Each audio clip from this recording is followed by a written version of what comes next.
मोदी जी घबराए हुए हैं। मोदी जी कह रहे हैं कि मैं चुनाव अपना भी साथ करवा लूं। अरविंद केजरीवाल कोस कोस के गालियां देते थे, वो भी उस छतरी के नीचे आके खड़े हो गए हैं कि राहुल गांधी को प्रधानमंत्री बनाया जाए। पर राहुल गांधी जी ने कहा हम सेक्रीफाइस करेंगे, पर इस मोदी सरकार को 2024 में उखाड़ फेंकेंगे। ये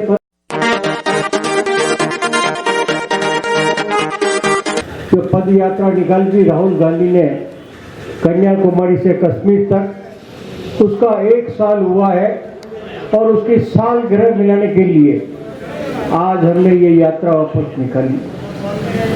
उस यात्रा को आज हम क्यों निकाल रहे हैं? हम इस यात्रा को इसलिए निकाल रहे हैं कि ये कांग्रेस के लिए टर्निंग पॉइंट है।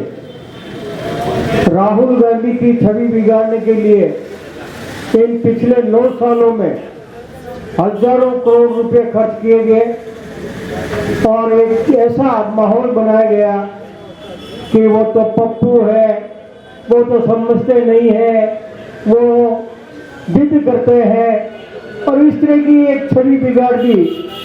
हजारों करोड़ रुपए खर्च किए।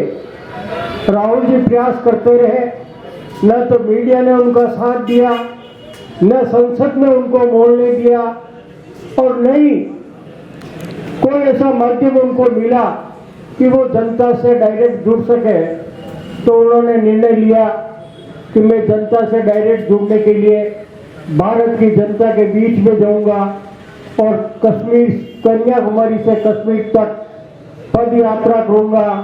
उसमें किसान, मजदूर, युवा, महिलाएं, बूढ़े, वृद्ध सभी से इंटरेक्शन करूंगा, उनकी बात समझूंगा और उस बात को मैं देश की संसद में वापस रखूंगा।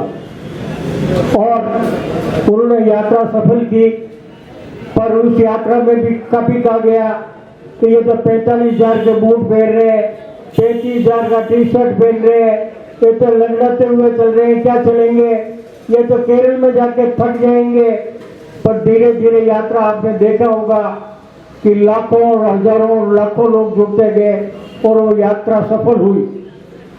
और अपने यहाँ एक कहावत भी है कि जनता जनार्दन होती है, जिसका कोई नहीं उसकी जनता होती है।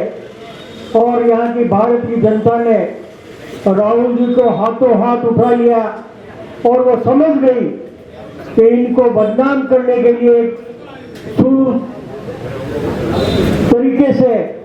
सुनियोजित तरीके से एक षड्यंत्र पूर्वक उनकी छवि खराब करने के लिए जो अभियान चलाया जा रहा है, जनता ने उसकी असलियत समझी और जनता ने उनको हाथों हाथ अपना समर्थन देना शुरू किया। आज हालत ये है कि उसके बाद हमारे पास हिमाचल और कर्नाटक जैसी सरकारें हमारे पास आई और माहौल ऐसा बन रहा है कि आने वाले 3 महीने में जो चुनाव होने जा रहे हैं, चाहे तेलंगाना के हो, छत्तीसगढ़ के हो, मिजोरम के हो, मध्य प्रदेश के हो या राजस्थान के हो, इन 5 राज्यों में कांग्रेस की लहर चल रही है, लहर। और मोदी जी घबराए हुए हैं। मोदी जी कह रहे हैं कि मैं चुनाव अपना भी साथ करवा लूं।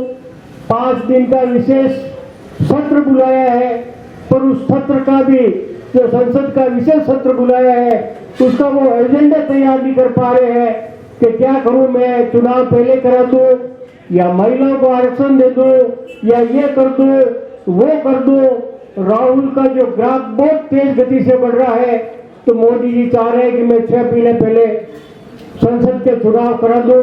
अगर इसी तरह से ग्राफ बढ़ता रहा राहुल का, तो वो दिन दूर नहीं कि मोदी जी और मोदी जी की पार्टी जो कहती थी कि कांग्रेस को तो हिंद महासागर में उतार देंगे, कांग्रेस हिंद महासागर से वापस कश्मीर की तरफ जा रही है, उल्टी चल रही है। और बहुत तेज गति से आज किसी पार्टी की देश में ग्राफ बढ़ रहा है, तो वो पार्टी है इंडियन नेशनल कांग्रेस, जिसके छाते के नीचे जो अरविंद केजरीवाल कोस कोस के गालियां देते थे, वो भी उस छतरी के नीचे आके खड़े हो गए हैं और 28 दल तय। अभी जो मीटिंग हुई बॉम्बे में, उसमें 28 दल में बहुत बड़ा एक विचार उभर के आया कि राहुल गांधी को प्रधानमंत्री बनाया जाए। पर राहुल गांधी जी ने कहा ये मेरा एजेंडा नहीं है, मेरा एजेंडा तो है कि मैं इस देश में लोकतंत्र को स्थापित कर सकूं, संविधान की रक्षा कर सकूं। इसलिए मैं और मेरी पार्टी जो कुछ भी सेक्रीफाइस करना पड़ेगा हम सेक्रीफाइस करेंगे, पर इस मोदी सरकार को 2024 में उखाड़ फेंकेंगे। ये संकल्प है हमारा और इस संकल्प के साथ वो आगे बढ़ रहे हैं। आज उसी संकल्प को आपने पूरे देश के हर जिले में कांग्रेस का हर कार्यकर्ता त्योहार होते हुए भी सड़कों पर उतरा है और उस दिन को याद किया है कि जिस दिन से राहुल गांधी ने ये यात्रा शुरू की और देश में एक तरह से क्रांति ला दी, उस क्रांति दिवस के उपलक्ष्य में कांग्रेस पार्टी ने ये जश्न मनाया है और इस जश्न में आप सभी शरीक हुए। आप सभी को बहुत बहुत धन्यवाद। जय हिंद, जय हिंद।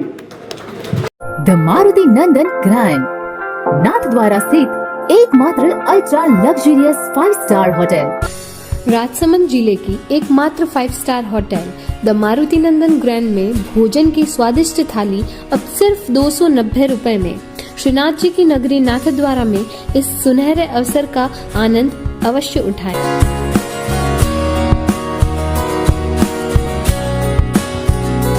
मारुति नंदन ग्रैंड, थिंक नाथद्वारा, थिंक नंदन ग्रैंड।